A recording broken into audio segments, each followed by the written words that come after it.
আসসালামু আলাইকুম। আশা করি আপনারা সকলেই খুব ভালো আছেন। আজকে আপনাদের সাথে আছি আমি নাফির ইসলাম এবং আজকে আমাদের আলোচনার বিষয় হচ্ছে ভগ্নাংশ। তো এই ভগ্নাংশ আসলে দুইটা জিনিস নিয়ে গঠিত।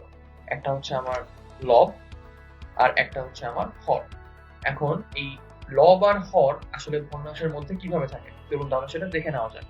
তো ভগ্নাংশের মধ্যে লব আর হর হচ্ছে উপরে আর নিচে থাকে, অর্থাৎ ভগ্নাংশের যে উপরের অংশ সেটাকে আমরা বলছি হচ্ছে লব আর ভগ্নাংশের নিচের অংশটাকে আমরা বলছি হচ্ছে হর।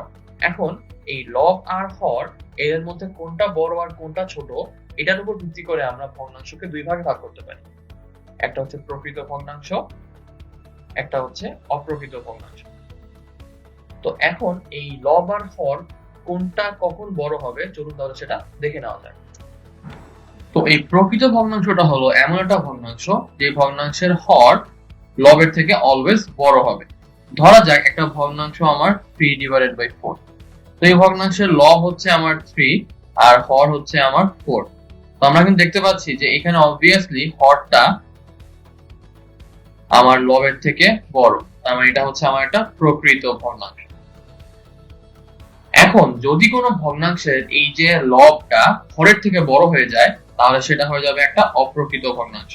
যেমন ধরা যাক একটা ভগ্নাংশ হচ্ছে আমার 9/4। এই ভগ্নাংশের 9 হচ্ছে আমার লব আর 4 হচ্ছে আমার হর। তাহলে এখানে কিন্তু হর লবের থেকে ছোট, তাহলে এটা হচ্ছে আমার অপ্রকৃত ভগ্নাংশ। এখন এই অপ্রকৃত ভগ্নাংশকে আমরা হচ্ছে একটা পূর্ণ সংখ্যা আর একটা প্রকৃত ভগ্নাংশের সমন্বয়ে প্রকাশ করতে পারি। তো সেই ক্ষেত্রে আমরা ভগ্নাংশটাকে বলি হচ্ছে একটা মিশ্র ভগ্নাংশ। যেমন ধরে নিই আমি যদি 9/4 এই ভগ্নাংশটাকেই, তাহলে কিন্তু লিখতে পারি যে 4 ভাগ হচ্ছে 9। দুইবার যদি ভাগ দেই তাহলে আমার আসে হচ্ছে 8, ভাগের থাকে হচ্ছে 1। তো অর্থাৎ আমরা এই 4 দিয়ে 9 কে যদি ভাগ করি তাহলে তো আমার 2 ভাগফল পাবোই, সাথে হচ্ছে আমার একটা ভাগশেষ থাকছে। তার মানে আরো হচ্ছে আমার 1/4 অংশ বাকি থাকে। তাহলে এই 4/9 কে কিন্তু আমরা আসলে এই 2 সমস্ত 1/4 অর্থাৎ 2 সমস্ত 4 ভাগের 1 এইভাবে প্রকাশ করতে পারি। তাহলে আমরা কিন্তু একটা অপ্রকৃত ভগ্নাংশকে এইভাবে প্রকাশ করতে পারছি, আর এটা হয়ে যাবে তখন একটা মিশ্র ভগ্নাংশ। আশা করি ভগ্নাংশের এই প্রকারভেদগুলো আমরা আসলে বুঝতে পারলাম। এছাড়াও আরো কিছু আমাদের ভগ্নাংশ আছে, যেমন দশমিক ভগ্নাংশ আর পৌনঃপুনিক। তো দশমিক ভগ্নাংশ বলতে বোঝায় যেই ভগ্নাংশের মধ্যে আমার একটা দশমিক থাকবে। তো এখানে যেরকম 0.68 আছে, তো এখানে আমি যে প্রথমে বললাম 68, এটা কিন্তু ভুল। দশমিক ভগ্নাংশের ক্ষেত্রে আমরা দশমিকের পরের অংশে যতগুলা সংখ্যা দিয়ে বা যতগুলো অঙ্ক আমার থাকবে সবগুলোকে আমরা ইন্ডিভিজুয়ালি উচ্চারণ করব। তাহলে এটার অ্যাকচুয়াল উচ্চারণ হবে হচ্ছে 0.68। তো এটাকে যদি আমি এখন সাধারণ ভগ্নাংশে প্রকাশ করতে চাই তাহলে আমার উপায়টা হচ্ছে একটা টান দিব বা একটা ডিভাইডার দিব, দেন ডিভাইডারের উপরে এইখানে যা আছে সব লিখে ফেলবো। তাহলে আমার 0.68 লিখে ফেললাম। আর নিচে হচ্ছে এই দশমিকের জন্য হচ্ছে একটা 1 দিব, দশমিকের পরে যতগুলো অঙ্ক ততগুলো শূন্য দিব। তাহলে এখানে হচ্ছে আমার অঙ্ক এটা 2টা, তাহলে আমি 0 দিব হচ্ছে 2টা। তাহলে 0.68 কে আমরা প্রকাশ করতে পারি 68/100 ভাগ, 100 ভাগের 68 ভাগ, এই উপায়। তো আশা করি দশমিক ভগ্নাংশ থেকে সাধারণ ভগ্নাংশে প্রকাশ করা আমরা বুঝতে পারলাম। এবার আসি হচ্ছে পৌনঃপুনিকের বেলায়। তো পৌনঃপুনিক মানে হচ্ছে যে কোনো একটা সংখ্যা বারবার বারবার আসে থাকবে। তো 0.232 পৌনঃপুনিক মানে বোঝায় আসলে জিনিসটা আসলে এরকম 0.2322222 এন্ড এটা বাড়তেই থাকবে, যেতেই থাকবে। তো এটাকে বারবার লেখা থেকে আমরা জাস্ট একটা কোটা দিয়ে দিই উপরে, এটা দিয়ে তাহলে পৌনঃপুনিক বোঝায়। এখন এই পৌনঃপুনিকটা একটা কিন্তু ভগ্নাংশ। কিভাবে চলুন তাহলে সেটা দেখে নেওয়া যাক। তো 0.232 পৌনঃপুনিক এটাকে আমরা সাধারণ ভগ্নাংশে লিখতে পারি কিভাবে। তো ফার্স্ট অফ অল আমি এখানে যা আছে সেটাকে লিখে ফেলবো। তাহলে আমার 0.232 লিখে ফেললাম। এটা থেকে আমি হচ্ছে এই পৌনঃপুনিক বাদে যতটুকু বাকি আছে টোটালটা বাদ দিব। তো পৌনঃপুনিক বাদে বাকি আছে কি 0.23, তার মানে এটা থেকে আমি 0.23টা বাদ দিয়ে দিব। হয়ে গেল। এবার নিচে আমি লিখবো হচ্ছে আগের বার দশমিক ভগ্নাংশের জন্য যেরকম দশমিকের পরে একটা এক বসতো আর যতগুলো অঙ্ক থাকতো তাদের জন্য একটা করে জিরো বসতো, এখানেও ব্যাপারটা সেম। দশমিকের পরে যতগুলো অঙ্ক আছে ততগুলো জিরো বসবে, কিন্তু যেই অঙ্কগুলোর উপর পৌনঃপুনিক আছে সেই অঙ্কগুলোর জন্য একবার করে 9 বসবে। তো এখানে কিন্তু একটা মাত্র অঙ্কের উপরই পৌনঃপুনিক, তাহলে এখানে হচ্ছে একটা মাত্র 9 বসবে। এবং দশমিকের পরে আর পৌনঃপুনিকের ছাড়া কতগুলো অঙ্ক আছে? এখানে দুইটা, তাহলে এখানে দুইটা শূন্য বসবে। তো তাহলে আমার 0.232 পৌনঃপুনিককে সাধারণ ভগ্নাংশে প্রকাশ করলে আমার দাঁড়াচ্ছে 209 ডিভাইডেড বাই হচ্ছে আমার 900। তাহলে এটাকে আমরা কিন্তু একটা সাধারণ ভগ্নাংশে প্রকাশ করে ফেললাম। ওকে, পরেরটাই চাই। তো এখন আমরা দশমিক ভগ্নাংশ থেকে সাধারণ ভগ্নাংশে প্রকাশ করব, ওই যে আগে আমরা যেটা শিখে আসলাম ওইটাই। তো তাহলে শুরু করা যাক। এই যে 0.59, তাহলে এটাও আগের মতো কি করব, প্রথমে যা আছে সেটাকে আমি উপরে লিখে দিব, তারপরে দশমিকের জন্য একটা এক, আর যতগুলো অঙ্ক এখানে দুইটা অঙ্ক, এই কারণে আমরা দুইটা জিরো বসাই দেব। একইভাবে পরেরটা, এইখানে যতগুলো অঙ্ক আছে সবগুলো আমি লিখবো, এই যে 2 5 9 3। এরপরে দশমিকের জন্য একটা এক, আর দশমিকের পরে দুই ঘর, তার মানে দুইটা শূন্য। দশমিকের আগে কি আছে সেটা কিন্তু আমার এখানে দেখার বিষয় না, অর্থাৎ আমার উত্তর আসবে 2593 ডিভাইডেড বাই 100। এখন এরপর আমাকে বলেছে 0.25কে সামান্য ভগ্নাংশে প্রকাশ করলে কি হয়। এই সামান্য ভগ্নাংশ আর সাধারণ ভগ্নাংশ কিন্তু একই জিনিস, তাহলে 0.25কে আমরা সাধারণ ভগ্নাংশে প্রকাশ করব, অর্থাৎ 0.25কে আমি যদি টোটালি লিখি তাহলে হচ্ছে 25 উপরে ডিভাইডেড বাই দশমিকের জন্য একটা এক, আর যে কয়টা অঙ্ক আছে তার জন্য একটা করে শূন্য, অর্থাৎ এটাই হচ্ছে আমার উত্তর। এটাকে যদি কাটাকাটি করি তাহলে আমার আসে 1/4, অর্থাৎ 0.25 সমান সমান হচ্ছে 1 ডিভাইডেড বাই 4 বা 4 ভাগের 1 অংশ। তারপর এরপরে আমাকে বলেছে যে পৌনঃপুনিক ভগ্নাংশগুলো থেকে আমাকে সাধারণ ভগ্নাংশে প্রকাশ করতে হবে। তো এখানেও আমার প্রসেসটা কি ছিল, যে যা আছে আমার সেটাকে আমি একবারে লিখে ফেলবো, তার মানে 1 2 2 5। এরপরে বিয়োগ দিব হচ্ছে পৌনঃপুনিক ছাড়া এই সামনে যা আছে পুরোটাই, তাহলে 1 2 2 কে আমি বিয়োগ দিয়ে দিলাম। এরপরে দশমিকের পরে যে কয়টা অঙ্কের উপরে পৌনঃপুনিক আছে তার জন্য একটা করে 9, তাহলে এখানে হচ্ছে একটা অঙ্কের উপর পৌনঃপুনিক, এই জন্য একটা 9। আর এই যে একটা ঘর খালি আছে, মানে এটার উপর পৌনঃপুনিক নাই, এই কারণে হচ্ছে একটা 0।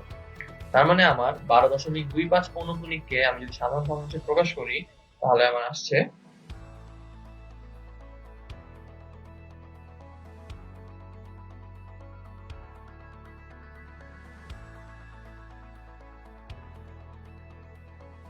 1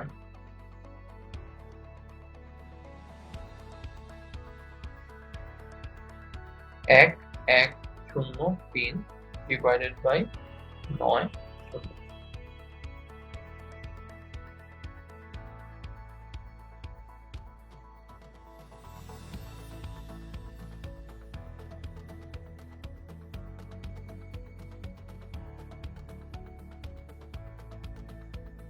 আচ্ছা, পরেরটা যাওয়া যাক। পরেরটা আমাকে বলেছে আমার 1.2 পৌনঃপুনিক 0 পৌনঃপুনিক 2 পৌনঃপুনিক এটাকে হচ্ছে সাধারণ ভগ্নাংশে প্রকাশ করতে হবে। এখন এখানে লক্ষণীয় বিষয়টা হচ্ছে আমি 2 এর উপর পৌনঃপুনিক দিয়েছি আর শেষ 2 এর উপর পৌনঃপুনিক দিয়েছি, মাঝখানে শূন্যের উপর কিন্তু কোনো পৌনঃপুনিক নাই। তো আমি একটু সুবিধার জন্য কালারটাকে চেঞ্জ করে নিই।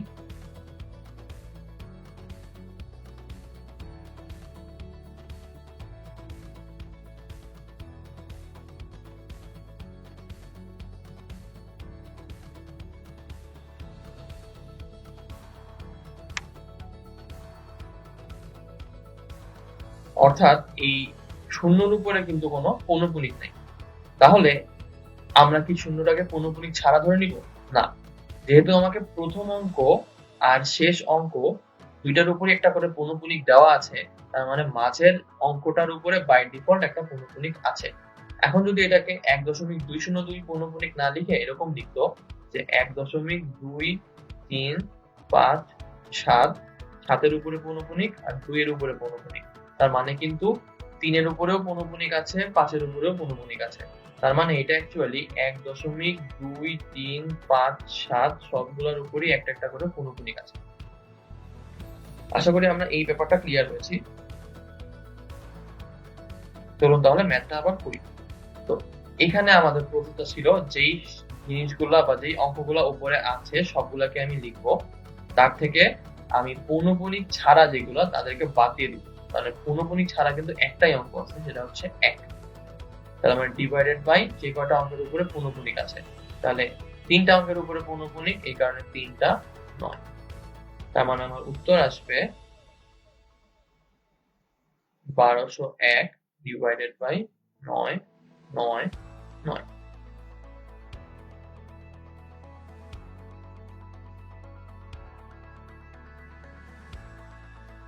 আশা করি আমরা পৌনঃপুনিক থেকে সাধারণ ভগ্নাংশ কিভাবে প্রকাশ করতে হয় সেগুলা খুব ভালোভাবে বুঝতে পেরেছি। তারপর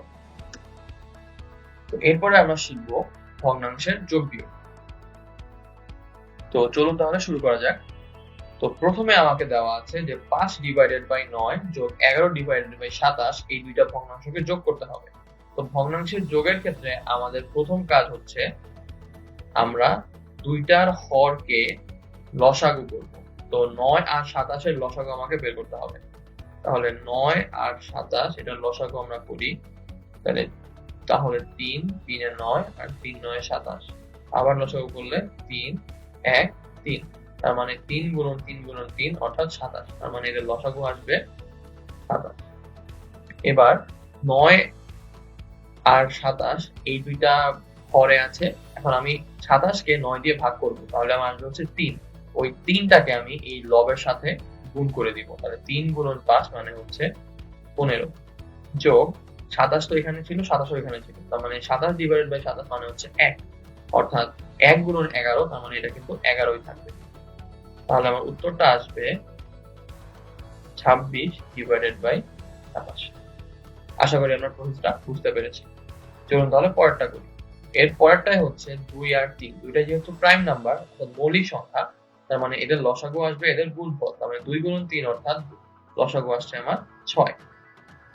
তাহলে 6 কে 2 দিয়ে ভাগ করলে আমার আসছে হচ্ছে 3, তাহলে 3 গুণন এই 1 সমান সমান হচ্ছে 3, বিয়োগ 6 কে 3 দিয়ে ভাগ করলে আসছে আমার 2, আর এই 2 গুণন এই 1 অর্থাৎ 2, তার মানে আমার উত্তর আসবে 1 ডিভাইডেড বাই 6। আশা করি আমরা ভগ্নাংশের যোগ বিয়োগ ভালোভাবেই বুঝতে পেরেছি।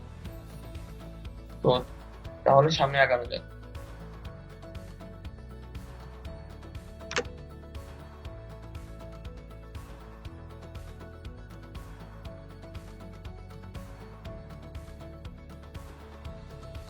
এখানে আমাকে বলেছে যে 7/17 এর সাথে কত যোগ করলে 3/5 হবে। তো এটা ওই যে আমরা নরমালি যেভাবে যোগ বিয়োগ করতাম তার মতোই কিন্তু, তার মানে আমার যোগফল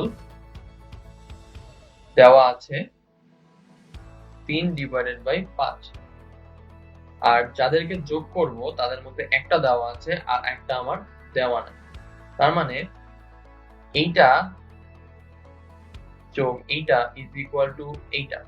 তাহলে আমি যদি পক্ষান্তর করি তাহলে এইটা পাওয়ার জন্য আমাকে যোগফল থেকে এই জিনিসটাকে বাদ দিয়ে দিতে হবে, তার মানে আমার উত্তরটা আসবে 3 divided by 5 minus 7 divided by 17। তাহলে 17 আর 5 দুইটাই কিন্তু মৌলিক সংখ্যা, তাহলে এদের লসাগু আসবে হচ্ছে এদের গুণফল, অর্থাৎ আমাদের লসাগু আসবে 85। এখন 5 দিয়ে 85 কে ভাগ করলে আমার উত্তর আসবে হচ্ছে 17, তাহলে 3 ইন্টু 17 মানে হচ্ছে 51, মাইনাস 17 দিয়ে 85 কে ভাগ করলে আমার আসবে হচ্ছে 5, আর 5 গুণন 7 সমান সমান 35। তাহলে আমার উত্তর আসবে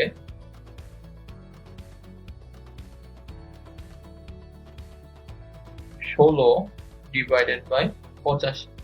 তার মানে 7 ডিভাইডেড বাই 17 এর সাথে আমি যদি 16 ডিভাইডেড বাই 85 যোগ করি তাহলে আমার উত্তরটা আসবে 3 ডিভাইডেড বাই পাচ্ছি। আশা করি আমরা ভগ্নাংশের যোগ বিয়োগ খুব ভালোভাবে বুঝতে পেরেছি। চলুন তাহলে এবার ভগ্নাংশের গুণ শেখা যাক এবং ভাগ। তো ভগ্নাংশের গুণ ভাগ খুবই সোজা। তো এই ক্ষেত্রে আমরা জাস্ট কাটাকাটি করবো, অর্থাৎ 5 দিয়ে যদি 35 কে ভাগ করি তাহলে আমার আসছে কত? 7। আর আমি যদি 3 দিয়ে 9 কে কাটি তাহলে আসছে 3, আর 3 দিয়ে 6 কে কাটলে আমার আসছে 2। তার মানে আমার উত্তর আসবে 2 ডিভাইডেড বাই 3 গুণন 7, অর্থাৎ 2 ডিভাইডেড বাই 21। আর ভগ্নাংশের ভাগের ক্ষেত্রে হচ্ছে এটা লেখা মানে এরকম, হাফ ডিভাইডেড বাই 1/3। তো এটা যখন আমি ভাগ করব, কোনো ভগ্নাংশ দিয়ে কোনো ভগ্নাংশকে ভাগ করা মানে হরটাকে উল্টায় গুণ করা। তার মানে 1/3 কে যদি আমি উল্টায় দেই তার মানে 3 ডিভাইডেড বাই 1 আসবে। তাহলে আমার উত্তর আসবে আসলে 3 ডিভাইডেড বাই 2। তো যখন আমরা ভাগ করব, ভগ্নাংশের ভাগের ক্ষেত্রে আমরা হরকে উল্টায় দিব।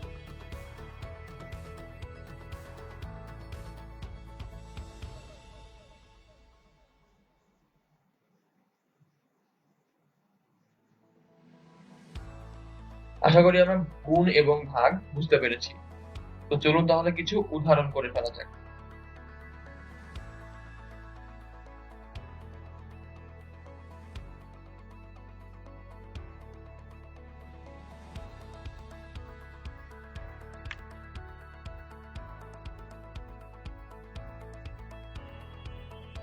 আশা করি আমরা ভগ্নাংশের গুণ এবং ভাগ ভালোভাবে বুঝতে পেরেছি।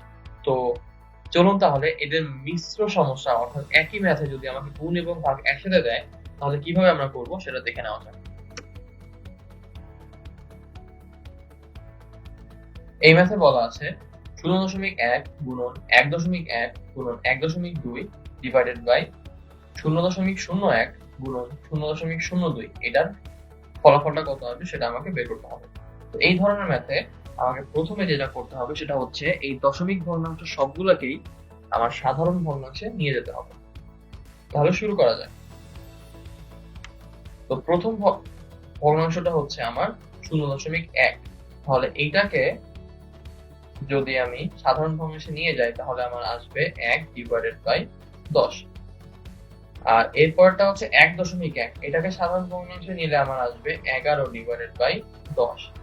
এরপরটা আছে 1.2, তাহলে এটাকে সাধারণ ভগ্নাংশে নিলে আমার আসবে 12 ডিভাইডেড বাই 10। এরপরে নিচেরটায় আছে 0.01, তাহলে উপরে যা আছে সবগুলাই হচ্ছে 1 ডিভাইডেড বাই দশমিকের জন্য একটা 1, আর দশমিকের পরে আছে আমার 2 ঘর, 1 ঘর 2 ঘর, তার মানে আমার দুইটা শূন্য আসবে। একইভাবে 0.02 কে আমরা লিখতে পারি 2 ডিভাইডেড বাই 100। এখন যদি আমি এখানে কাটাকাটি করি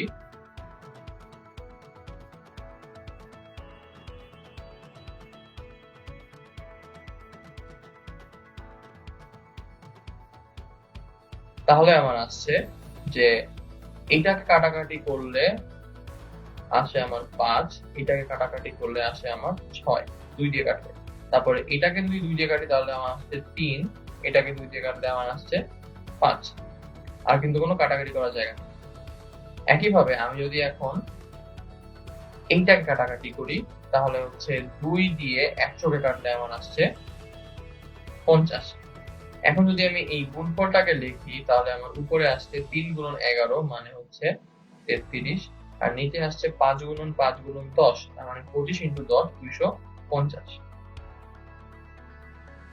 ডিভাইডেড বাই নিচের লবে থাকবে আমার 1 আর পরে থাকবে হচ্ছে 50 ইন্টু 100 তার মানে হচ্ছে 5000। এখন এটাকে যদি আমি কাটাকাটি করি তাহলে 33 ডিভাইডেড বাই 250 গুণন 1 ডিভাইডেড বাই 5000 ছিল, তাহলে এটা ভাগ আকারে ছিল। তার মানে এটাকে যদি আমি এখন ভাগ করতে যাই তার মানে হর উল্টায় যাবে, তার মানে 5000 চলে আসবে হচ্ছে উপরে আর নিচে আসবে হচ্ছে আমার 1। এবার এদেরকে যদি আমি কাটাকাটি করি তাহলে এটাকে কাটাকাটি করলে 10 দিয়ে কাটাকাটি করলে আমার এখানে আসছে হচ্ছে 500, এখানে আসছে হচ্ছে 25। আবার এটাকে যদি আমি এখন 5 দিয়ে কাটি তাহলে আমার আসবে হচ্ছে 100, আর এইটা আসবে হচ্ছে আমার 5 5 দিয়ে যদি আবারও কাটাকাটি করি তাহলে এখানে আসবে হচ্ছে আমার 1 আর এইখানে আসবে হচ্ছে আমার 20।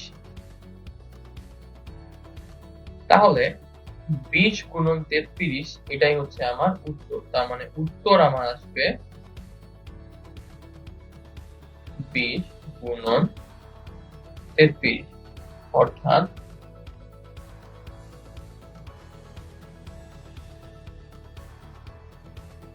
660। আশা করি আমরা ম্যাথটা বুঝতে পেরেছি।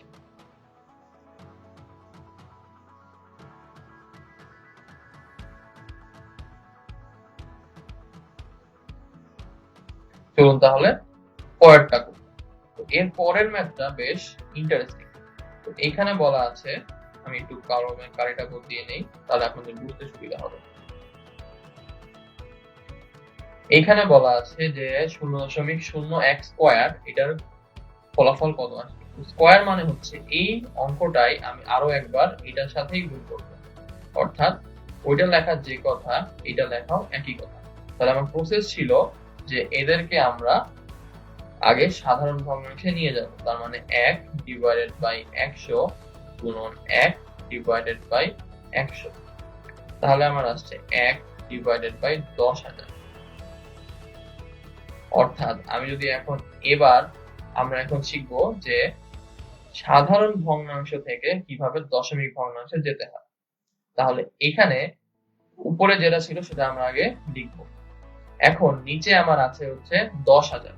তাহলে 10,000-এ আমরা কি করতাম আগে, যে কয়টা দশমিকের পরে অঙ্ক থাকতো সে কয়টা শূন্য বসাতাম আর দশমিকের জন্য একটা 1 বসাতাম। এখানে একটা 1 আছে, তাহলে আমরা একটা দশমিক বসিয়ে দেব। এটা হচ্ছে আমার দশমিক। এখন যে কয়টা শূন্য আছে সে কয়টা অঙ্ক থাকতে হবে দশমিকের পরে, কিন্তু আমার অঙ্ক আছে তো একটা, আমার লাগবে অঙ্ক আরো কয়টা, 1 2 3 4টা। তাহলে আমরা কি করব, আমরা এখন এই খালি অঙ্কগুলাকে শূন্য দিয়ে ফিল আপ করে দিব, অর্থাৎ দশমিকের পর আমার আরো 3টা শূন্য থাকবে। আমার উত্তর আসবে 0.0001। আমি এই উপরের ডট গুলাকে মুছে দিই, না হলে এটাকে আপনারা পরে পৌনঃপুনিক হিসাবে ভুল বুঝবেন। এগুলা কিন্তু পৌনঃপুনিক না।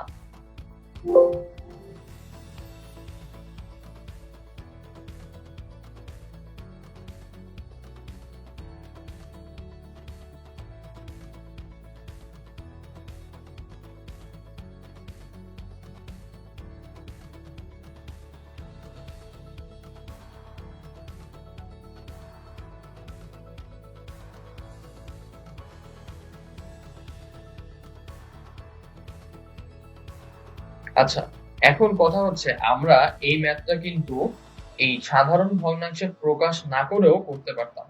কিভাবে করতাম দেখা যাক। যে এখানে ছিল কি 0.01 ইন্টু 0.01, তাহলে দশমিকের পরে 2টা ঘর, দশমিকের পরে 2টা ঘর। তাহলে এটা শর্টকাটটা হচ্ছে আমি দশমিকটা আগে বসাবো, এবার এইখানে যে সংখ্যাগুলো আছে তাদেরকে আমি গুণ করব। এখানে আছে 1, এখানে আছে 1, 1 গুণন 1 কত আসে, 1। তাহলে এবার আমরা দশমিকের পরে যতগুলো অঙ্ক আছে 2টা সংখ্যাতেই তাদেরকে যোগ করব। তার মানে এখানে আছে 2টা অঙ্ক, এখানে আছে 2টা অঙ্ক, তাহলে 2 যোগ 2 সমান সমান হচ্ছে আমার 4। তার মানে দশমিকের পরে গুণফলেও 4টা অঙ্কই থাকতে হবে। তাহলে আমার আছে কিন্তু একটা অঙ্ক, তাহলে বাকি অঙ্কগুলো আমরা আনবো কিভাবে, শূন্য দিয়ে ফিল আপ করে। অর্থাৎ আমরা পেয়ে গেলাম আমাদের উত্তর 0.0001। আশা করি আমরা শর্টকাটটাও বুঝতে পেরেছি।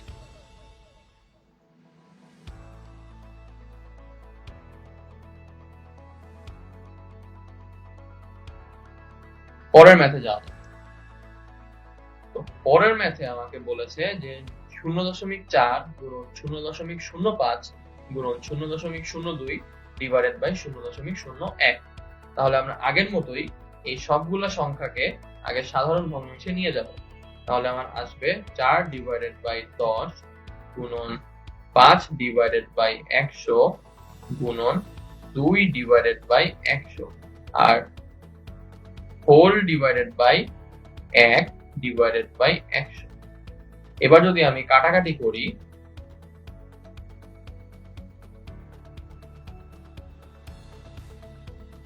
তাহলে এই 4 আর এই 10 2 দিয়ে কাটাকাটি করলে আমার আসে 2 আর এখানে আসে হচ্ছে 5। এই 5 আর এই 5 কাটাকাটি চলে যায়, আর এই 2 আর এই 100 কে কাটাকাটি করলে আমার আসে 50, আর এই 2 আর এই 100 কে কাটাকাটি করলে আমার আসে 50। তাহলে আমার উপরে আসছে 1 ডিভাইডেড বাই 50 গুণন 50, তার মানে হচ্ছে 2500, আর নিচে আসছে 1 ডিভাইডেড বাই 100। এটাকে যদি আমি এখন কাটাকাটি করি আবার, তাহলে আমার আসবে হচ্ছে 1 ডিভাইডেড বাই 2500, আর নিচে হচ্ছে 1 ডিভাইডেড বাই 100 ছিল। ভগ্নাংশটা যদি ভাগ থাকে গুণ করার সময় আমরা উল্টিয়ে দেই, তাহলে আমার আসবে 100 ডিভাইডেড বাই 1। 100 দিয়ে এইটাকে কাটাকাটি করলে আমার আসে হচ্ছে 25, তার মানে আমার উত্তর 1 ডিভাইডেড বাই 25। আশা করি আমরা ম্যাথটা বুঝতে পেরেছি।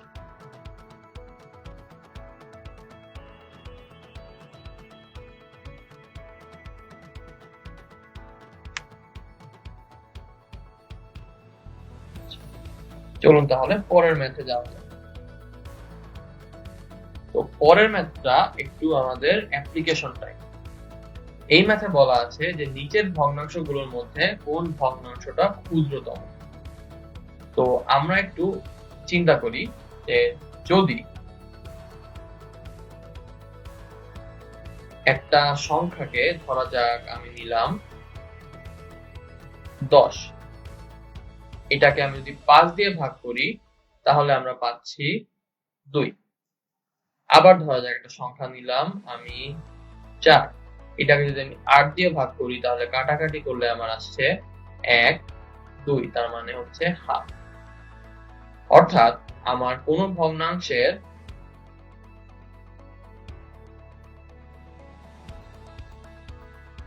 এই লব যদি হরের থেকে বড় হয় তাহলে আমার উত্তরটা আসবে 1 এর চেয়ে বড়, আর কোন ভগ্নাংশের এই লব যদি হরের চেয়ে ছোট হয় তাহলে আমার উত্তরটা আসবে 1 এর চেয়ে ছোট। আমরা এই প্রিন্সিপালটাই এই বৃহত্তম না ক্ষুদ্রতম এটা বের করার সময় ব্যবহার করব। তো তাহলে প্রথম ভগ্নাংশটা নিই। প্রথম ভগ্নাংশটা আমার আসছে 3 ডিভাইডেড বাই 4। তো আমরা প্রথম ভগ্নাংশটা কে সেকেন্ড ভগ্নাংশটা দিয়ে ভাগ করে দিব, তার মানে হচ্ছে উল্টা করে গুণ করব, ইনটু 9 ডিভাইডেড বাই 5। তাহলে আমার আসছে যদি কাটাকাটি করি, এটা তো পূর্ণ সংখ্যা, তার মানে কাটাকাটি করা যাচ্ছে না, অর্থাৎ আমার আসবে 27 ডিভাইডেড বাই 20। তাহলে আমরা দেখেই বুঝতে পারছি যে এটা 1 এর চেয়ে বড়। তার মানে যেই ভগ্নাংশটা প্রথমে ছিল সেটা ছিল আমার লব, তাহলে লব হরের চেয়ে বড় আসছে, তার মানে এই দুইটা ভগ্নাংশের মধ্যে এইটা হচ্ছে আমার বড়, তার মানে ছোট হচ্ছে এটা। তাহলে আমাকে জানতে চেয়েছে কোনটা ছোটটা, তার মানে আমি এখন এইটা নিয়ে সামনে আগাবো। এবার আরেকবার টেস্ট করতে হবে, 5 ডিভাইডেড বাই 9 আর 7 ডিভাইডেড বাই 12 এর মধ্যে কোনটা ছোট সেটা আমরা টেস্ট করব। তাহলে আগের মতোই 5 ডিভাইডেড বাই 9 ভাগ 7 ডিভাইডেড বাই 12, তার মানে আমি যদি গুণ করে দেই তার মানে উল্টে আসবে, অর্থাৎ 12 ডিভাইডেড বাই 7 আসবে। এবার যদি কাটাকাটি করি 3 3 এ 9 আর হচ্ছে 3 4 এ 12, কাটাকাটি করলে আমার আসছে 20 ডিভাইডেড বাই 7। এটা থেকে আমরা ইজিলি বুঝতে পারছি যে এটাও কিন্তু 1 এর চেয়ে বড়। তার মানে এই 5 ডিভাইডেড বাই 9 আর 7 ডিভাইডেড বাই 12 এই দুইটার মধ্যে এই ভগ্নাংশটা কিন্তু ছোট। আচ্ছা, এবার আমরা চেক করব 7 ডিভাইডেড বাই 12 আর 11 ডিভাইডেড বাই 18 এটার মধ্যে কোন ভগ্নাংশটা ছোট হবে। আগের মতোই 7 ডিভাইডেড বাই 12 ভাগ 11 ডিভাইডেড বাই 18, তার মানে গুণ করলে 18 ডিভাইডেড বাই 11। কাটাকাটি যদি করি 3 4 এ 12 আর 3 6 18, আবার কাটাকাটি করলে 2, 3 দুগুণা 6, তার মানে আমার আসছে হচ্ছে 7 3 21 ডিভাইডেড বাই 11 দুগুণা 22। এখানে কিন্তু আবার উল্টে গিয়েছে, অর্থাৎ একের চেয়ে ছোট চলে আসছে। একের চেয়ে ছোট হওয়া মানে কিন্তু হর মানে পরেরটা এই 11 ডিভাইডেড বাই 18, এটা কিন্তু এইটার চেয়ে বড় আসছে। তার মানে আমার অ্যান্সারটা আসবে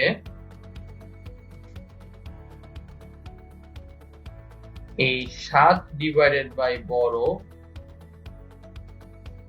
এই 7 ডিভাইডেড বাই 12 ভগ্নাংশটাই আমার এইখানে ক্ষুদ্রতম। তার মানে ক্ষুদ্রতম ভগ্নাংশটা হচ্ছে 7 ডিভাইডেড বাই 12। আশা করি আমরা ম্যাথটা বুঝতে পেরেছি। একই রকম আরো একটা করা যায়। এখানে বলা আছে যে কোন ভগ্নাংশটা বৃহত্তম। তো আমরা আগের ম্যাথে করে এসেছিলাম যে এখানে কিন্তু অপশনগুলো same, 3 divided by 4, 5 divided by 9, 7 divided by 12। তাহলে আমরা আগের ম্যাথে করে এসেছিলাম যে 3 ডিভাইডেড বাই 4 আর 5 ডিভাইডেড বাই 9 এদের মধ্যে বড় কিন্তু 3 ডিভাইডেড বাই 4। এখন চেক করতে হবে যে 3 ডিভাইডেড বাই 4 এর চেয়ে 7 ডিভাইডেড বাই 12 বড় কি না। তাহলে ভাগ করে দেই, তার মানে উল্টা করে গুণ করে দিব। তার মানে 12 7, 4 দিয়ে কাটাকাটি করলে আমার আসছে 3, তাহলে আমার আসছে 9 ডিভাইডেড বাই 7। অর্থাৎ আমার শুরুর দিকের ভগ্নাংশটা কিন্তু বড় ছিল। তার মানে এই 3 ডিভাইডেড বাই 4 কিন্তু 7 ডিভাইডেড বাই 12 এর চেয়েও বড়। তার মানে আপাতত এই তিনটার মধ্যেই বড় হচ্ছে এই 3 ডিভাইডেড বাই 4। এবার চেক করব 3 ডিভাইডেড বাই 4 9 ডিভাইডেড বাই 13 এর চেয়ে বড় কিনা। তাহলে আগের মতোই 3 ডিভাইডেড বাই 4 গুণন 13 ডিভাইডেড বাই 9, কাটাকাটি যদি করি 3 1 3, 3 3 9, তাহলে আমার আসছে 13 ডিভাইডেড বাই 12। এটাও কিন্তু আসছে আমার 1 এর চেয়ে বড়। এটাও এসেছিল 1 এর চেয়ে বড়। অর্থাৎ আমার রেজাল্ট কিন্তু আগেরটাই, যে 9 ডিভাইডেড বাই 13 এর চেয়েও বড় হচ্ছে আমার 3 ডিভাইডেড বাই 4। সুতরাং আমার বৃহত্তম ভগ্নাংশ সেটাও 3 ডিভাইডেড বাই 4। আশা করি আমরা ম্যাথটা বুঝতে পেরেছি।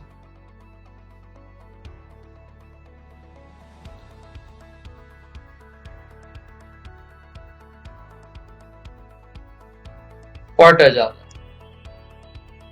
পরের ম্যাথে বলা আছে নিচের ভগ্নাংশগুলোর মধ্যে কোনটার মান সবচেয়ে বেশি। মান বেশি মানে কি, ভগ্নাংশটা আমার হবে বৃহত্তম ভগ্নাংশ। এখন এখানে আমার কিছু সুবিধা করে দিয়েছে। সুবিধাটা হচ্ছে সবগুলো ভগ্নাংশের লবই হচ্ছে 1।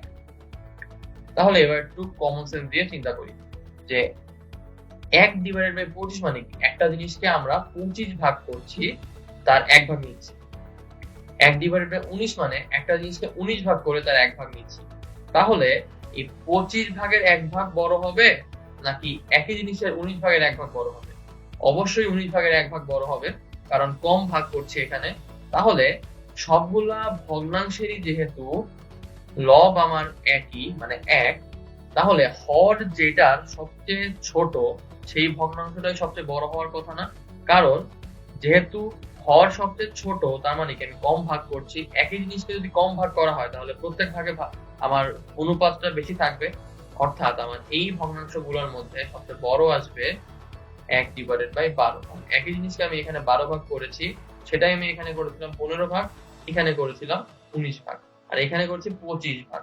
অর্থাৎ একই জিনিসের এই 1 ভাগের ভ্যালু এখানে আসবে অনেক ছোট, তার থেকে একটু বড় হচ্ছে এইটা, তার থেকে একটু বড় হচ্ছে এইটা, তার থেকে অনেক বড় হচ্ছে এইটা। অর্থাৎ এই 4টা ভগ্নাংশের মধ্যে সবচেয়ে বড় ভগ্নাংশটা হচ্ছে 1 ডিভাইডেড বাই 12। এটাকে আমরা থাম্বনেল হিসেবে রাখতে পারি যে যদি কোনো ভগ্নাংশ গুলার হর আলাদা আলাদা হয় কিন্তু লব একই থাকে, তাহলে যেটার হর সবচেয়ে ছোট সেটা হবে আমার সবচেয়ে বড় ভগ্নাংশ। আশা করি আমরা ম্যাথটা বুঝতে পেরেছি। তো চলুন তাহলে পরেরটাই। পরের ম্যাথে আমাকে জানতে চাওয়া হয়েছে যে 1 ঘন্টা 20 মিনিট 4 ঘন্টার কত অংশ। তাহলে এখানে আমাকে অনুপাত জানতে চাওয়া হয়েছে। তো আমরা যেহেতু অনুপাত বের করতে হলে আমাকে লব এবং হরকে একই ধরনের রাশিতে আনতে হবে। হয় আমাকে তার মানে 1 ঘন্টা 20 মিনিটকে ঘন্টায় নিয়ে যেতে হবে, অথবা 4 ঘন্টাকে আমার মিনিটে নিয়ে আসতে হবে। তাহলে আমি করি 1 ঘন্টা 20 মিনিটকে আমি মিনিটে নিয়ে যাই, 4 ঘন্টাকে আমি মিনিটে নিয়ে যাই। তাহলে 1 ঘন্টা 20 মিনিট সমান সমান 1 ঘন্টায় আমরা জানি হচ্ছে 60 মিনিট, আর 20 মিনিট যদি যোগ করে দিই তাহলে আমার আসছে 80 মিনিট।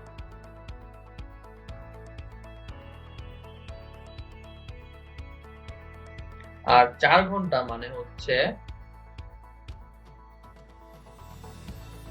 4 গুণন 60 মিনিট মানে হচ্ছে 240 মিনিট। অর্থাৎ 1 ঘন্টা 20 মিনিট 4 ঘন্টার কত অংশ, সেটা উত্তর আসবে 80 ডিভাইডেড বাই 240। কাটাকাটি যদি করি তাহলে আমার আসছে প্রথমে 8 বাই 24, তারপরে 8 দিয়ে যদি কাটি 8 একে 8 আর হচ্ছে 8 3 24, তার মানে 1 ডিভাইডেড বাই 3। অর্থাৎ 1 ঘন্টা 20 মিনিট 4 ঘন্টার 1 ডিভাইডেড বাই 3 অংশ। আশা করি আমরা ম্যাথটা বুঝতে পেরেছি। তাহলে পরেরটায় বলা আছে একটা ভগ্নাংশের লব এবং হরের সমষ্টি হচ্ছে 7। লবের সঙ্গে 1 যোগ করলে সেটা হরের সমান হয়। তাহলে আমি ধরে নেই ভগ্নাংশটা হবে x ডিভাইডেড বাই y। তার মানে আমার এখানে লব হচ্ছে x আর হর হচ্ছে আমার y। প্রশ্নে বলা আছে লব এবং হরের সমষ্টি হচ্ছে 7, তার মানে x plus y is equal two 7। আচ্ছা, আমি যেহেতু সবগুলা ইংলিশে লিখছি তাহলে এই 7টাকে আমি ইংলিশে লিখি, তাহলে আপনাদের বুঝতে সুবিধা হবে।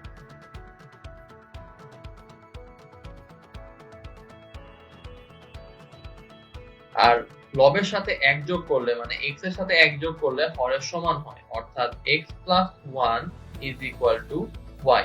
তাহলে এখন যদি আমি এখানে মানটা বসিয়ে দেই যে x plus 1 is equal two 7, অর্থাৎ 2x is equal two 7 minus 1 বা 2x equal to 6, x equal to 3। তাহলে y এর ভ্যালু আমার আসবে 3 প্লাস 1, তার মানে হচ্ছে y ইজ ইকুয়াল টু 4। অর্থাৎ ভগ্নাংশটা আমার আসবে 3 ডিভাইডেড বাই 4। আশা করি আমরা ম্যাথটা বুঝতে পেরেছি। চলুন তাহলে পরেরটায় যাওয়া যাক। পরের ম্যাথটা একটু ইন্টারেস্টিং। এখানে বলা আছে যে 7 ডিভাইডেড বাই 17 এর হর এবং লবের সাথে কত যোগ করলে 2 ডিভাইডেড বাই 5 হবে। আচ্ছা, এই ম্যাথে বলা আছে 7 ডিভাইডেড বাই 17 এর হর এবং লবের সাথে কত যোগ করলে 2 ডিভাইডেড বাই 5 হবে। তো আমি মনে করি যে 7 ডিভাইডেড বাই 17 এর হর এবং লবের সাথে ইন্ডিভিজুয়ালি আমি যদি 7 যোগ x করি আর 17 যোগ y করি তাহলে হচ্ছে আমার 2 ডিভাইডেড বাই 5 আসবে। তার মানে 7 যোগ x ইজ ইকুয়াল টু 2 আর 17 যোগ y ইজ ইকুয়াল টু হচ্ছে 5। তাহলে আমার x এর ভ্যালু আসছে -5 আর y এর ভ্যালু আসছে হচ্ছে -12।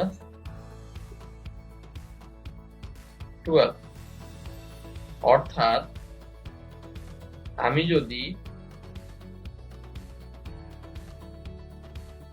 7 ডিভাইডেড বাই 17 এর হরে 12 বিয়োগ করি আর লবে 5 বিয়োগ করি তাহলে আমার আসবে 2/5।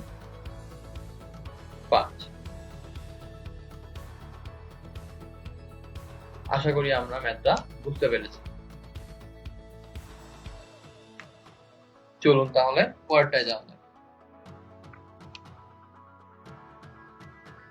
পরের ম্যাথে বলা আছে 5 ফুট একটা তারকে এমন ভাবে 2 ভাগ করা হলো যেন অংশগুলা একে অন্যের 2/3 হয়। তো আমি যেহেতু একটা বাঁশকেই ভাগ করে দুইটা অংশ পেয়েছি, তাহলে ওই দুইটা অংশকে যোগ করলে আমার টোটাল বাঁশের দৈর্ঘ্যটা আসবে। তো আমি তাহলে ধরে নেই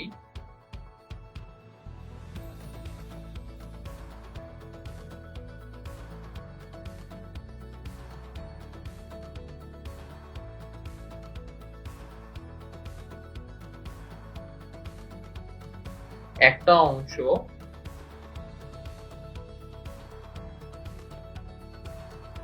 আমার 2x, অন্য অংশটা হচ্ছে আমার 3x।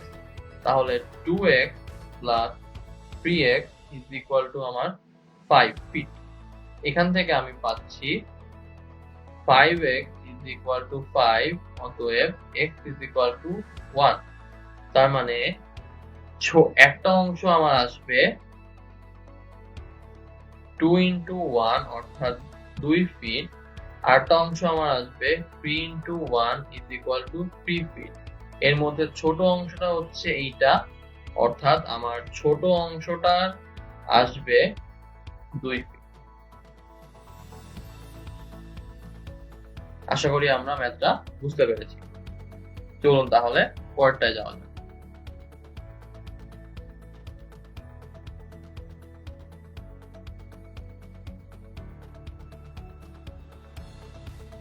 তো পরের ম্যাথে বলা আছে একটা বাঁশের কাদায় 1/3 অংশ, পানিতে 3/5 অংশ এবং 6 হাত অংশ পানির উপরে আছে।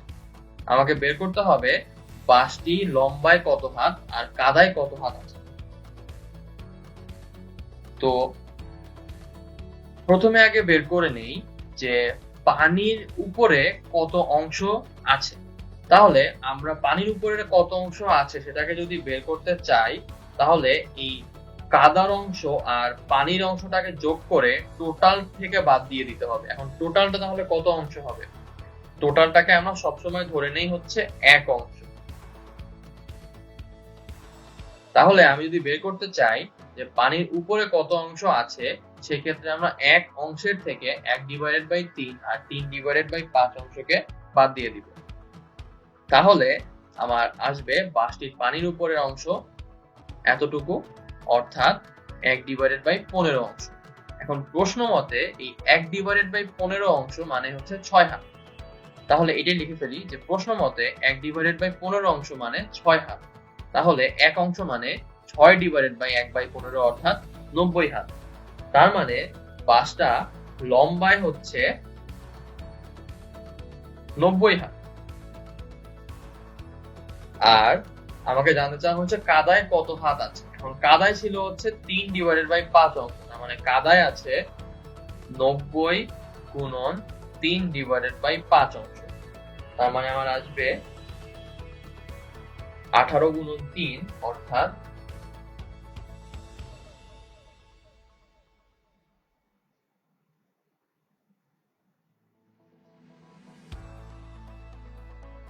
54 হাত। তার মানে বাঁশটার কাদায় আছে হচ্ছে 54 হাত আর বাঁশটা লম্বায় হচ্ছে আমার 90 হাত। আশা করি আমরা ম্যাথটা বুঝতে পেরেছি। চলুন তাহলে পরেরটায় যাও। পরের ম্যাথে আমাকে বলা আছে একটা বাঁশের 2/5 অংশ লাল, 1/4 অংশ কালো এবং 1/3 অংশ সবুজ রং করা আছে। এখন বাকি অংশ মানে এই তিনটা কালার করা অংশ ছাড়া বাকি যে কালার ছাড়া অংশ সেটা হচ্ছে 6 মিটার। তাহলে আমাকে বের করতে হবে যে বাঁশটার দৈর্ঘ্য কত মিটার। তাহলে আগের ম্যাথের মতোই কিন্তু এটা। তাহলে আমরা আগে বের করব যে কত অংশ রং ছাড়া আছে। তাহলে সেটা বের করতে হলে আমাকে একের থেকে অর্থাৎ টোটাল অংশের থেকে এই 2/5, 1/4 আর 1/3টাকে বাদ দিয়ে দিতে হবে। তাহলে আমরা বের করে ফেলি যে বাঁশটির রং ছাড়া অংশ হচ্ছে 1 মাইনাস সবগুলোর যোগফল, অর্থাৎ রং ছাড়া হচ্ছে 1/60 অংশ। এখন প্রশ্ন মতে এই 1/60 অংশ মানে কিন্তু 6 মিটার। তাহলে এক অংশ মানে কিন্তু 6/1/60 অর্থাৎ 360 মিটার। অর্থাৎ বাসটার দৈর্ঘ্য হচ্ছে 360 মিটার। আশা করি আমরা ম্যাথটা বুঝতে পেরেছি। চলুন তাহলে আজকের টপিকের সর্বশেষ ম্যাথটা করে ফেলা যায়। তো এই ম্যাথে বলা আছে যে একটা স্কুলে মোট টিচারদের 2/3 অংশ হচ্ছে মহিলা, তাহলে বাকি অংশ নিশ্চয়ই পুরুষ। এখন এই পুরুষদের মধ্যে হচ্ছে 12 জন অবিবাহিত আর 3/5 অংশ হচ্ছে বিবাহিত, অর্থাৎ পুরুষদের মধ্যে বিবাহিত অংশ হচ্ছে 3/5। আমাকে জানতে চাওয়া হয়েছে মোট শিক্ষক কতজন। তাহলে আমরা আগে বের করে নিই যে মোট টিচারদের কত অংশ পুরুষ।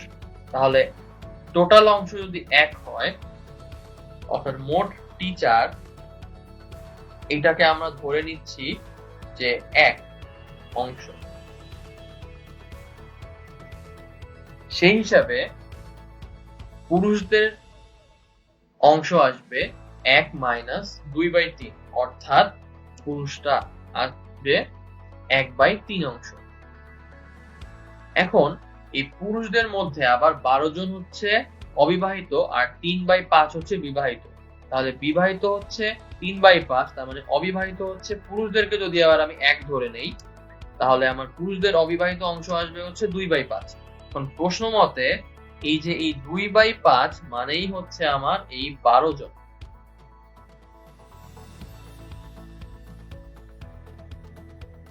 তাহলে আমার টোটাল পুরুষের সংখ্যা কত আসবে? 12/2/5 অর্থাৎ 30 জন। তার মানে এই 30 জন হচ্ছে শুধুমাত্র পুরুষের সংখ্যা। আমি যদি একটু কলমের কালিটাকে একটু চেঞ্জ করে নেই, তাহলে এই 1/3 অংশের ভ্যালু, তার মানে আমরা এখন এখানে পেলাম যে এই 30 জন। এবার আমি এখান থেকে বের করব যে মোট টিচার কত। তাহলে এই 1/3 অংশ যদি 30 জন হয়, তাহলে মোট টিচার আসবে কি 30/1/3, মানে হচ্ছে মোট টিচার 90 জন। আশা করি আমরা ভগ্নাংশের এই পার্টটা খুব ভালোভাবে বুঝতে পেরেছি। তো এই সঙ্গে আমরা ভগ্নাংশের এখানেই ইতি টানছি। আমরা এখন আলোচনা করব আমাদের পরের টপিক নিয়ে। আমাদের পরের টপিকটা হচ্ছে সরলীকরণ। সরলীকরণ করতে গেলে আমাদের আগে একটা শব্দ মনে রাখতে হবে, সেটা হচ্ছে বদমাস। তো বদমাস একটা শব্দ হলেও এটার মধ্যে কিছু অন্তর্নিহিত তাৎপর্য আছে। তাৎপর্যগুলো হচ্ছে এর প্রত্যেকটা অক্ষর একটা করে অপারেশনকে ডিনোট করে। তার মানে এই বি মানে হচ্ছে ব্র্যাকেট, ও মানে হচ্ছে এর বা অফ, ডি মানে ডিভিশন, এম মানে মাল্টিপ্লিকেশন বা গুণ, এ মানে হচ্ছে অ্যাডিশন, এস মানে হচ্ছে সাবট্রাকশন। তো আমরা যখন সরলীকরণ করব তখন আমরা হচ্ছে এই অপারেশন গুলা আমাদের ম্যাথে পাবো। তো এই অপারেশন গুলা একটা সিরিয়াল মেইনটেইন করে আছে এখানে। তো আমরা ম্যাথ করার সময় এই সিরিয়ালটা মেইনটেইন করে করব। অর্থাৎ আমার একই ম্যাথে যদি এই সবগুলো থাকে, তাহলে আমরা প্রথমে করব হচ্ছে বি এর কাজ, অর্থাৎ ব্র্যাকেটের কাজ, দেন অফ এর কাজ, এরপরে ডি এর কাজ, এরপরে এম এর কাজ, এরপরে এ এর কাজ, এরপরে এস এর কাজ। অর্থাৎ আমি যদি সিরিয়াল বাই লিখতে চাই, তাহলে সিরিয়ালটা আসবে হচ্ছে এরকম। অর্থাৎ 1 নম্বরে আসবে ব্র্যাকেটের কাজ, তারপরে অফ, তারপরে ভাগ, তারপরে গুণ, আর এরপরে হচ্ছে যোগ বিয়োগ। এই যোগ আর বিয়োগ যদিও 5 আর 6 হিসাবে লেখা, এদের কাজটাকে কিন্তু আমরা একই সাথে করতে পারবো। আশা করি আমরা বদমাস রুলটাকে বুঝতে পেরেছি। তো তাহলে একটা ম্যাথ করা যাক। এই ম্যাথটা কিন্তু অনেকটা ভগ্নাংশের ম্যাথগুলোর মতোই। তাহলে এই ম্যাথটার আগের ভগ্নাংশের ম্যাথটা একইভাবে আমরা করব। চলুন তাহলে শুরু করি। তো এইখানে 0.1 গুণন 0.01 গুণন 0.001 ডিভাইডেড বাই 0.2 গুণন 0.02 গুণন 0.002। তাহলে সবগুলোকে আমরা সাধারণ ভগ্নাংশে নিয়ে যাই, তাহলে আমার আসবে 1/10 গুণন 1/100 গুণন 1/1000 ডিভাইডেড বাই 1 সরি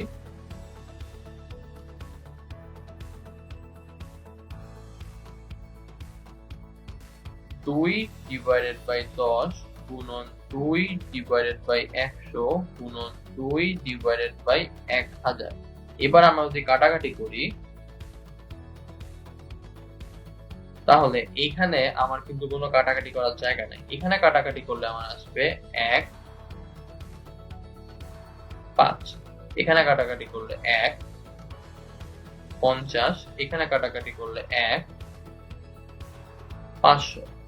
তাহলে উপরে আমার আসছে 1 ডিভাইডেড বাই 1 এর পরে 6টা শূন্য, 1 2 3 4 5 6 ডিভাইডেড বাই নিচে আসছে আমার 1 এরপরে 5 গুণন 5 25 গুণন 5 125। এরপরে আমার শূন্য আছে হচ্ছে 3টা, তার মানে 1 2 3। তাহলে আমি যদি এখন এদেরকে আবার আগের নিয়মে কাটাকাটি করতে চাই তাহলে আমার আসবে 1 ডিভাইডেড বাই 1 এর পরে 6টা শূন্য গুণন 1 2 5 এরপরে 3টা শূন্য। এবার আমি কাটাকাটি করি, এইটাকে আর এইটাকে কাটাকাটি করলে আমার আসছে 1000 দিয়ে, এখানে আসছে 125 আর এখানে আসে হচ্ছে 1000। এরপর আমি যদি 5 দিয়ে কাটি তাহলে আমার আসছে 200 আর এখানে আসছে হচ্ছে 25। এরপর আমি যদি আবার 5 দিয়ে কাটি তাহলে আমার আসছে হচ্ছে 40 আর এখানে আসছে হচ্ছে 5। এরপর আমি যদি আবার 5 দিয়ে কাটি 1 আর এখানে আসছে হচ্ছে আমার 8। তার মানে আমার উত্তর আসবে হচ্ছে 1/8। আশা করি আমরা ম্যাথটাকে বুঝতে পেরেছি। চলুন তাহলে পরেরটায় যাওয়া যাক।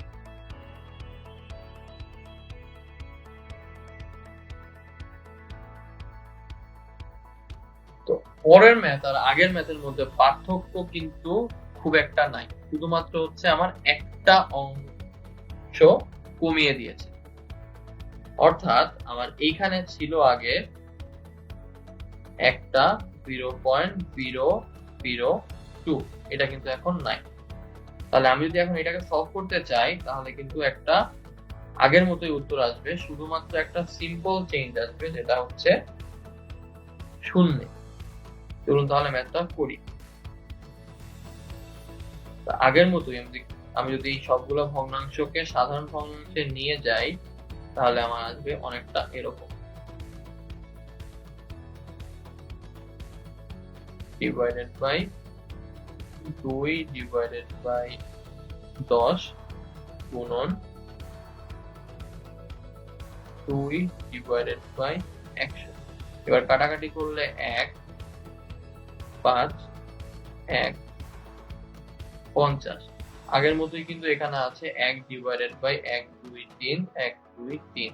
এবার এখানে কিন্তু হয়ে যাবে 5 গুণন 50 মানে হচ্ছে 250 ডিভাইডেড বাই 1। এবার কাটাকাটি করলে এইটাকে কাটলে আমার আসবে হচ্ছে 5টা শূন্য, এইটাকে কাটলে আসবে আমার হচ্ছে 25। এবার 5 দিয়ে কাটলে এখানে আসবে 5, এইটাকে যদি আমি 5 দিয়ে কাটি তাহলে আমার আসবে হচ্ছে 20,000। এবার আবার যদি আমি 5 দিয়ে কাটি তাহলে আমার আসবে হচ্ছে 1 আর এইখানে আসবে হচ্ছে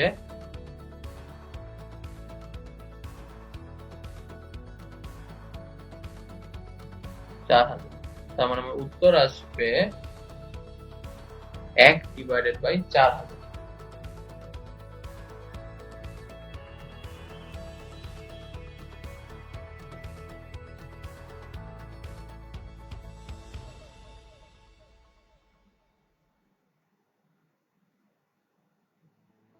অর্থাৎ আমার প্রশ্নে কিন্তু উত্তরটা আসলে ভুল ছিল, এখানে কিন্তু কোনো উত্তর নাই, তার মানে কোনোটাই কিন্তু আমার এখানে উত্তর হবে না। আশা করি আমরা ম্যাথটা বুঝতে পেরেছি। চলুন তাহলে আমরা সামনে আগাই। এর পরের ম্যাথে বলা আছে 1 ডিভাইডেড বাই 3 ভাগ 4 ডিভাইডেড বাই 5 গুণন 3 ডিভাইডেড বাই 4। তাহলে এই ম্যাথে আমার কিন্তু এখন বদমাস অ্যাপ্লাই হবে, অর্থাৎ এখানে কিন্তু ভাগ আছে গুণও আছে, তার মানে আমি ভাগের কাজটা আগে করব। তাহলে 1/3 ভাগ 4/5 গুণন 3/4। তাহলে ভাগের কাজটা আগে করলে আমার 1/3 গুণন 5/4 গুণন 3/4 আসবে। কাটাকাটি যদি করি তাহলে 3 আর 3 কাটা চলে যায়, তাহলে আমার থাকতে 5/16। তার মানে আমার উত্তর আসবে হচ্ছে 5/16। আশা করি আমরা ম্যাথটা বুঝতে পেরেছি।